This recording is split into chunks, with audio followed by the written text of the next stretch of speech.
कैसे आप सब। आपका अपने चैनल बायो क्लासिटी 6G में आपका स्वागत है। आज मैं आपके लिए एक नया टॉपिक लेके आई हूँ। उस टॉपिक का नाम है जंतु कोशिका। तो हाँ दोस्तों, आज हम पढ़ने वाले हैं एनिमल सेल के बारे में कि एनिमल सेल क्या होती है, कौन कौन से कोशिकांग होते हैं, क्या क्या कार्य करते हैं और उसका डायग्राम हम देखेंगे। एनिमल सेल पढ़ने से पहले मैं आपको बताऊंगी कोशिका के बारे में कि कोशिका क्या होती है, क्योंकि हम डायरेक्ट एनिमल सेल तो पढ़ नहीं सकते, क्योंकि सेल के बारे में तो पता होना चाहिए ना कि सेल क्या होती है, क्या कार्य करती है। ये सब हम पढ़ेंगे आज के टॉपिक में। तो सबसे पहले मैं आपको बताती हूँ कोशिका। जो कोशिका होती है ना, वो हमारे शरीर की सबसे छोटी इकाई होती है। हमारे शरीर की सबसे छोटी इकाई कौन सी होती है? कोशिका। जैसा कि हम देखा कि हमारा शरीर बना होता है, इसमें से कोई हिस्सा कट कर दिया जाए और माइक्रोस्कोप से देखा जाए कि किन किन चीज़ों से बना है, तो कोशिका जो होती है वो शरीर की सबसे छोटी इकाई होती है। जो हमारा हिस्सा कट कर दिया जाए, फिर उसको माइक्रोस्कोप से देखा कि ये किन किन चीज़ों से बनी होती है, तो कोशिका जो होती है हमारे शरीर की सबसे छोटी इकाई होती है। सबसे छोटी इकाई जो होती है कोशिका होती है। कोशिका आगे बढ़ते हैं। कोशिका को सबसे पहले किसने देखा? जो कोशिका है उसको सबसे पहले किसने देखा? तो कोशिका को सबसे पहले देखा रॉबर्ट हुक ने। जो कोशिका है उसको सबसे पहले रॉबर्ट हुक ने देखा था। देखिए, अगर हुक से किसी छोटी चीज़ को पकड़ जाता है, जैसे कोई चीज़ छोटा चीज़ हो गया तो चिमटा या हुक से पकड़ लेते हैं। याद रखने की ट्रिक क्या है? कोशिका की सबसे छोटी इकाई होती है, कोशिका सबसे छोटी होती है। लेकिन रॉबर्ट हुक ने तो मर्द कोशिका की खोज की थी, लेकिन जब उसने देखा कि वह कोशिका तो मर्द थी, लेकिन हमें तो जीवित कोशिका चाहिए थी, तो जीवित कोशिका की खोज किसने की? लीवेनहॉक ने। जो रॉबर्ट हुक है ना, उसने तो मर्द कोशिका देखी थी, यानी मर्द कोशिका की खोज की थी, लेकिन हमें कौन सी चाहिए थी? जीवित कोशिका चाहिए थी। तो उस जीवित कोशिका की खोज किसने की? लीवेनहॉक ने की थी। कोशिका को अध्ययन को हम साइटोलॉजी कहते हैं। जो कोशिका का अध्ययन होता है ना, उस जो हम कोशिका का अध्ययन करते हैं ना, उसको हम बोलते हैं साइटोलॉजी। जब भी साइटो शब्द आएगा तो याद रखिएगा कि कोशिका। साइटो से याद रखिएगा क्या? कोशिका। अब हम बात करते हैं कोशिका सिद्धांत। कोशिका सिद्धांत किसने दिया? जो कोशिका सिद्धांत होता है उसने कोशिका सिद्धांत को दिया स्लाइडेन और स्वान ने। जो कोशिका सिद्धांत है ना हमारा, उसको किसने दिया? स्लाइडेन और स्वान ने। कहा कि हमारा पूरा शरीर कोशिकाओं से बना है। अगर हमें कहीं भी चोट लगती है तो हमारा कुछ कोशिकाएं टूट जाती है। अगर हमारे कहीं भी चोट लगती है तो हमारी कुछ कोशिकाएं टूट जाती है।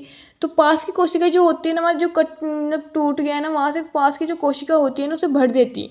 इसलिए हम कहते हैं कोशिका विभाजन। इसे हम कहते हैं कोशिका विभाजन। मतलब हमारे हाथ पर चोट लगी, वहाँ पर घाव हो गया, उसके पास की कोशिका होती है ना उस घाव को भर देती है। इसे हम कहते हैं कोशिका विभाजन। ये सब होता है कोशिका विभाजन से। तो सबसे जो हमारे शरीर की सबसे छोटी कोशिका होती है ना, उसे बोलते हैं माइकोप्लाज्मा।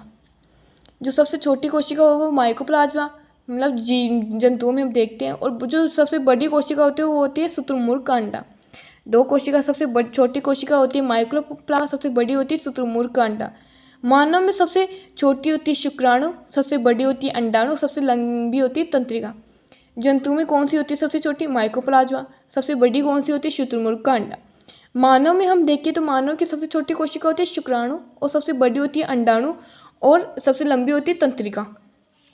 तो ये सभी होती है हमारे मानव में कौन कौन सी? शुक्राणु, अंडाणु और तंत्रिका।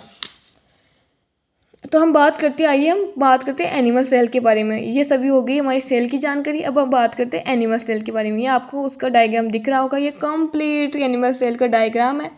तो हम एनिमल सेल के बारे में पढ़ेंगे।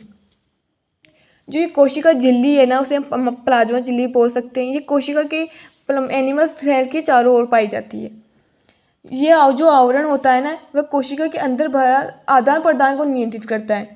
जो प्लाज्मा झिल्ली, ये कोशिका झिल्ली है ना, उसका जो आवरण होता है ना एनिमल सेल के बारे में, ये कोशिका के अंदर जो आदान प्रदान की क्रिया होती है उस सबको नियंत्रित करता है। फिर हम बात करें केंद्रक की। ये आपको केंद्रक दिख रहा होगा। अभी हम इसकी बात करते हैं। तो ये जो केंद्रक कोशिका का महत्वपूर्ण कोशिकांग है। जो केंद्रक होता है ना, वो कोशिका का सबसे महत्वपूर्ण कोशिकांग है। ये कोशिका की रचना एवं कार्य पर नियंत्रण करता है। जो कोशिकांग होता है ना, ये केंद्रक होता है ना, वो हमारी मतलब कोशिका की रचना और वो कार्य को नियंत्रित करता है। फिर हम बात करें कोशिका भित्ति। ये कोशिका भित्ति एनिमल सेल में एब्सेंट होती है। जो कोशिका भित्ति होती है वो एनिमल सेल में एब्सेंट होती है, जबकि जो प्लांट सेल होती है उसमें प्रेजेंट होती है। यानी कि कोशिका भित्ति जंतु कोशिका में नहीं पाई जाती। फिर भी मैं आपको इसके बारे में बता देती हूँ कोशिका भित्ति क्या होती है। जो कोशिका भित्ति होती है ना, वो एक मोटी और मजबूत परत होती है। ये केवल पौधों में ही पाई जाती है। फिर हम बात करें माइटोकॉन्ड्रिया की। आपको माइटोकॉन्ड्रिया दिख रहा होगा, हम इसकी बात करते हैं। जो माइटोकॉन्ड्रिया वो दोहरी झिल्ली युक्त कोशिकांग है।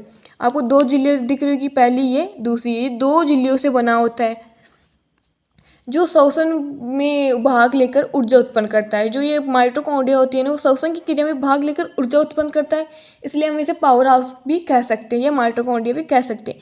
फिर हम बात करें तारककाय की। ये दिख रहा होगा आपको, तारककाय से ऐसा होता है तारककाय। तारककाय की बात करें तो केंद्र के पास होता है, ये केंद्रक हो गया, केंद्र के पास क्या होता है, तारककाय, जो कोशिका विभाजन में सहयोग करता है। जो कोशिका विभाजन होता है, सेल डिवीजन होता है, उसमें सहयोग करता है। फिर हम बात करें गोल्जी इकाई की। ये आपको गोल्जी इकाई दिख रहा होगा। ये पदार्थों का संश्लेषण भंडारण में प्रमुख होता है। जो पदार्थ होते हैं ना, उनके भंडारण में महत्वपूर्ण भूमिका निभाता है अपनी।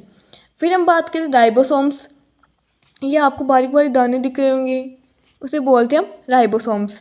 जो राइबोसोम्स होता है वो प्रोटीन संश्लेषण में कार्य करता है। जो ये राइबोसोम्स होता है ना, प्रोटीन संश्लेषण में कार्य होता है।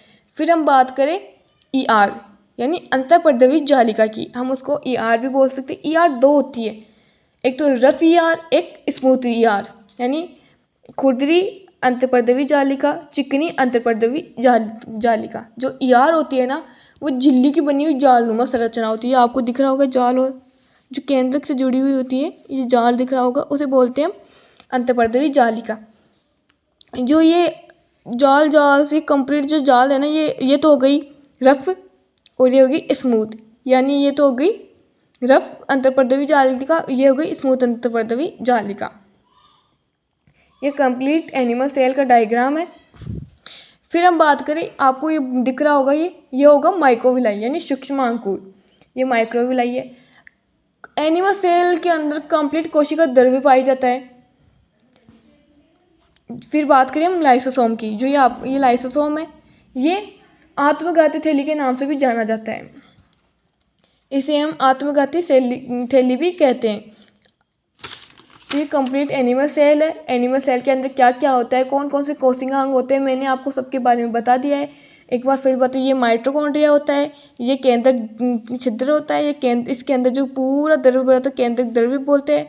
ये रफ अंतःपरदवी जालिका होती है, स्मूथ अंतःपरदवी जालिका होती है, ये तारककाय होता है, ये माइटोकॉन्ड्रिया होता है, ये ऑक्सीसोम होता है, ये राइबोसोम होता है, ये लाइसोसोम होता है, ये गोल्जी इकाई होता है, और इसके अंदर जो कंप्लीट द्रव्य भरा होता है वो कोशिका द्रव्य होता है। ये इसके बाहर जो परत दिख रही है उसे बोलते हैं प्लाज्मा झिल्ली, और ये हो गया माइक्रोविलाई। ये कंप्लीट मैंने आपको एनिमल सेल के बारे में बता दिया है कि एनिमल सेल क्या होती है, कौन कौन सी कोशिकाएं होती है। Thank you. अगर वीडियो पसंद आए तो लाइक एंड सब्सक्राइब करना।